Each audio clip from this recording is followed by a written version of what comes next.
Hello বন্ধুরা, কেমন আছেন? আশা করি ভালো আছেন, সুস্থ আছেন। জেস ফার্ম চ্যানেলে আপনাদেরকে আরও একবার স্বাগত জানাই। বন্ধুরা, গাছটি দেখে হয়তো অনেকেই চিনতে পারছেন মরশুমি বাগানের জন্য একটি অন্যতম ফুল, যেটির নাম হলো অ্যাস্টার। এই অ্যাস্টার ফুলটি একটি বিদেশি ফুল। এটি মূলত ইউরোপ কান্ট্রির ফুল, যেটি এই দেশে শীতের টাইমে হয়। আপনি এটিকে গরমের সময় লাগাতে পারবেন না বা এর মধ্যে ফুল আপনি পাবেন না।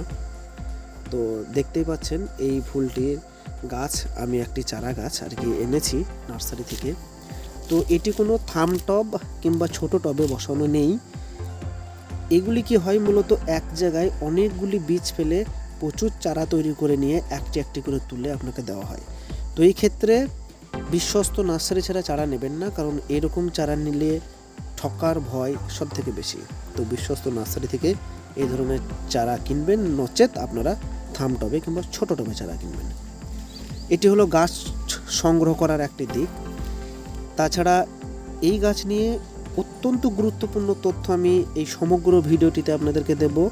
তো দয়া করে আমার সঙ্গে থাকুন এবং আমাদের চ্যানেলটিকেও ফলো করুন।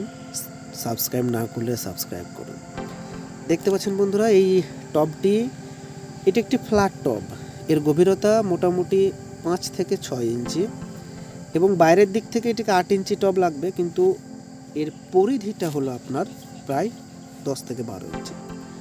তো এই ধরনের ফ্ল্যাট টব ব্যবহার করবেন। আর মাটি দেখছেন আমরা তৈরি করে নিচ্ছি।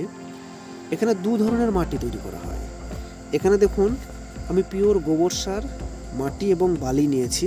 এখানে মাটি আছে 50%, গোবর সার 25% এবং যে বাড়ি তৈরি করার বালি হয় সাদা বালি, সেটি আছে 25%।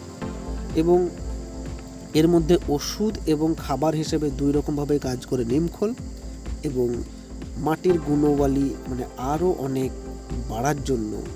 বাড়ানোর জন্য এতে শিংকুচির হাড় আমি একটুকু পাইল করে নিলাম।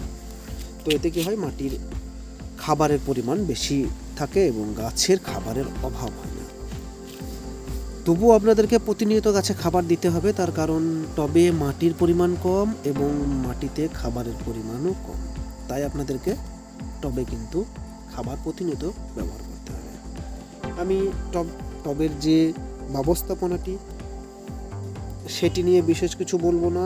আপনারা দেখতেই পাচ্ছেন যে একটি খোলামকুচি এবং পাথর আর বালি দিয়ে আপনাকে 3টে লেয়ার তৈরি করে নিতে হবে। যারা বাগান করছেন মূলত সবাই জানেন, আর যারা জানেন না এই বিষয়টি ভালো করে একটু দেখে নেবেন। তো বন্ধুরা, যে গাছটি নিয়ে আমি বলি, এই গাছটি আপনাকে যেটাই বললাম যে ইউরোপ কান্ট্রির একটি গাছ। এটা অর্থাৎ শীতেই আমাদের এখানে ভালো হবে এবং গাছটি হবে ফুল সানলাইটে। আপনারা হয়তো লক্ষ্য করে দেখতে পাবেন যে মোটামুটি শীতের মরশুমি ফুল প্রত্যেকটি ফুলই ফুল সানলাইটে কিন্তু খুবই ভালো হয়। যদি আপনাদের ফুল সানলাইট এরিয়া না থাকে, শেডে রাখতে পারেন, কিন্তু সেই পরিমাণ ফুল পাবেন না বা সেই পরিমাণ কালারফুল ফুল পাবেন না। তো আপনাকে ফুল সানলাইট জায়গা আপনাকে বেছে নিতেই হবে। এবার গাছটিকে আমরা প্রতিস্থাপন করলাম, ভালোভাবে বসিয়ে দিলাম এবং এর মধ্যে জল দিয়ে দেব।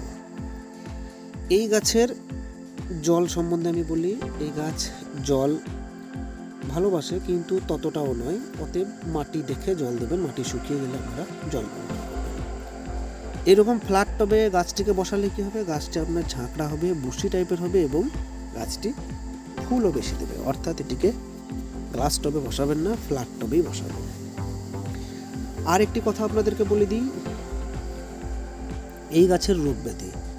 এখন আপনি এই গাছে খুব একটা রোগ ব্যাধি দেখতে পাবেন না, কিন্তু যখন ফুল আসতে শুরু করবে সেই টাইমে কিন্তু এই গাছের রোগ ব্যাধি আপনারা দেখতে পাবেন। তো যে কোনো ধরনের কীটনাশক আপনারা এর মধ্যে স্প্রে করতে পারেন। সেটি জৈব কীটনাশক, নিম তেলও হতে পারে, বা কোনো রাসায়নিক কীটনাশকও আপনারা এর মধ্যে ব্যবহার করতে পারেন। ঠিক আছে, এখন আপনাকে গুরুত্ব দিতে হবে, এই গাছটিকে আপনাকে তাড়াতাড়ি বাড়িয়ে নিতে হবে, অর্থাৎ একটু গ্রোথ করে নিতে হবে। তো প্রত্যেক 7 দিন অন্তর আপনারা এর মধ্যে খোল জল দেবেন এবং 21 দিন অন্তর এর মধ্যে 8 থেকে 10টা ডিএপির দানা দিয়ে জল দিয়ে দেবেন। তাহলে গাছটি আপনার খুবই তাড়াতাড়ি ফুল দেওয়ার উপযোগী হয়ে যাবে। ঠিক আছে, তো দেখতে পাচ্ছেন আমি ফুল সানলাইট এরিয়া এটাকে রেখেছি। এখন রোদ নেই, পরে এখন রোদ আসলে এখানে ফুল সানলাইট থাকবে। আর আপনাদেরকে অনেক অনেক ধন্যবাদ আমার এই ভিডিওটি দেখার জন্য।